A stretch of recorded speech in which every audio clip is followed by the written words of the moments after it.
Hello friends, how are you today? Right, I'm going to point the camera down here so we can see what we're working on today. I have pre-painted the board here with Fusion's Victorian lace, just a nice off-white colour. So the stencil is 8 by 10, my board is 16 by 5. So we're going to start by adding our image right over here on the right hand side. We're going to add the apple image. I'm going to put this on so you can see. We're going to add that apple image over here. And then I'm going to add the apple orchard and the 1 mile over here. So here's a fun colour for fall. It's cranberry, and I like that. It could be it's a nice patriotic colour too. I love using it for. Okay, so the first thing we're going to do is offload our red onto here. And you can see there's a little bit of pooled paint here. But what I'm going to do is just work that into my bristles and then offload till it's almost dry over here, and then we can just go over our pattern. I want it even more drier than that because I'm really trying to get a bit of a faded checkered look. It's going to look a little bit faded because we haven't I haven't concentrated on getting it really super solid coverage. Okay.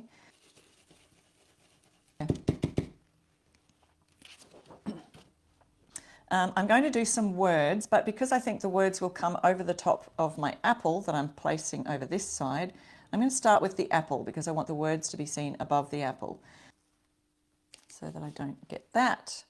All right, I think we've got all our areas covered. So now we're just using some red and some green to do the apples. The green is called Conservatory. So that's Fusion's Conservatory. I want to make sure that I'm not going to get the green on the red where the apple is. So I'm just placing the board right across that apple while I paint the green on the leaf. And I'm sort of stippling a little bit with a bit of a push down there.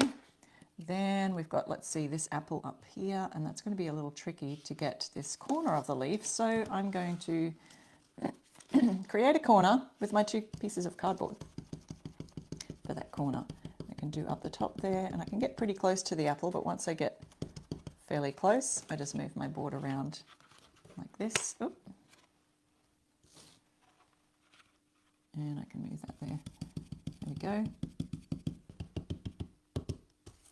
It's so much easier when you've got it taped off or boarded off. Then you can just kind of stencil away, and the stencil paint comes over the edge here instead of on my flowers that I want to paint pink. So we'll paint this apple red. I love this colour. This is the colour cranberry. If you missed that, cranberry. It's a nice red, deep red. Now I want to do these little areas where the flowers are. So I'm going to add a little bit of that Victorian lace white that I used for the background of my sign. So we've got a bit of pink here now because I've just added that to the red section. Be careful to cover that up. Do a little bit at a time. This will work just fine. Right next to this edge here, we had some more that came in. Oh, and this little apple line right next to the flowers. I don't think you can tell quite well, but anyway, I've covered it. I've covered everything. I think we're good to reveal our apples and our beautiful pink flowers. So if you've just joined us, we're using the Essential Stencil Apple Orchard Stencil. Woo, there we go. Look at that. I love the pink in the flowers. That's kind of turned out really nicely. And you can see the variations in the red. It kind of looks a little bit more natural where I've just kind of, you know, topped it up with this little brush here and just kind of added some around on the red. A little fleck of fluff. Okay, now we're going to move on to our words. Oh, that does look good on the screen. I'm seeing it in real life here, but when I looked at my screen, I'm like, oh, that looks really nice and realistic. Now we're going to do, I think we'll do this in black. So I'm just using Fusions. You can use their coal black, or this is Onyx in their alchemy range. And again, if we're making a rustic looking sign, we don't have to be fully covering the letters. We can just do it a little bit rustic. But I do want it to stand out against the red checkered edges that we did from the other stencil I used and things. So there's our apple orchard sign.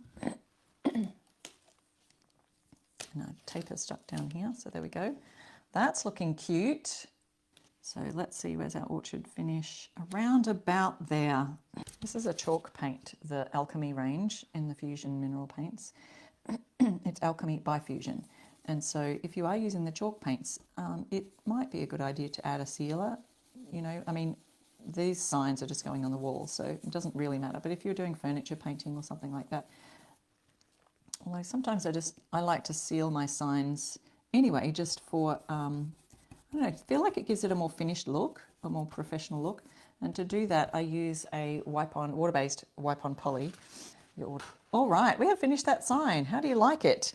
It is so cute with these checkered, faded checkered things in the background here. And I'm so glad I found that piece of board. I love it. So let's pop that up here and I'll show you the metal can that I found. And let's put something on it. So there's a bunch of beautiful fall transfers that are still in stock from other years. And I'm going to look at some of those right now. There's some here that I pulled out. The rustic, burgundy and rust florals. They're pretty. And I put one of the florals on one of these the other day. I have them for sale in my shop. They're great for little vases, for dried flower arrangements, some fall flowers in there, something like that. Then we've got our sunflowers. So that's the sunflowers transfers. We can use these little acorns for something else. I feel like that would look good in the center on the front. So we might do that. I'm just going to use my tool to start rubbing this. So hopefully this one will stand out nicely. It'll against the tin. So we just rubbed that a little bit. Now I'm starting to pull away the leaves and the flower at the end here where I've rubbed that on. It's around about where I got up to, the center. This is coming off nicely. Okay, now we've got everything off. You can see that the plastic has all come off nicely. And then I usually go over it with my hand, just make sure all the surfaces are completely rubbed down. But that's standing out nicely. I love it. Oops, I've got it upside down there for you. There you go. Isn't that just the cutest fall decor right now? I'm trying to find something green to put in. I've got my bunch of pretend flowers here, but let's just say, anyway, kind of something like that. But you could, you know, have some fall leaves. This isn't really a fall bouquet. But there you go. There's some ideas that you can think of, some things that you could add transfers to. You might want to do something similar. It sticks really well to metals, so yeah. Okay, here's what we worked on earlier. I really like those apples, if I do say so myself. They're looking great. Thanks to Essential Stencil, I look like an artist. Don't forget, we have lives every weeknight, 7 p.m. CST or whatever that is in your time zone. I can't wait to see you next week, see what we do. It'll be August. Oh my goodness, guys, it's August already. Get stenciling, get crafting on that fall decor. Fall will be here before you know it. Thanks so much again for watching, and I'll see you again next week. Bye.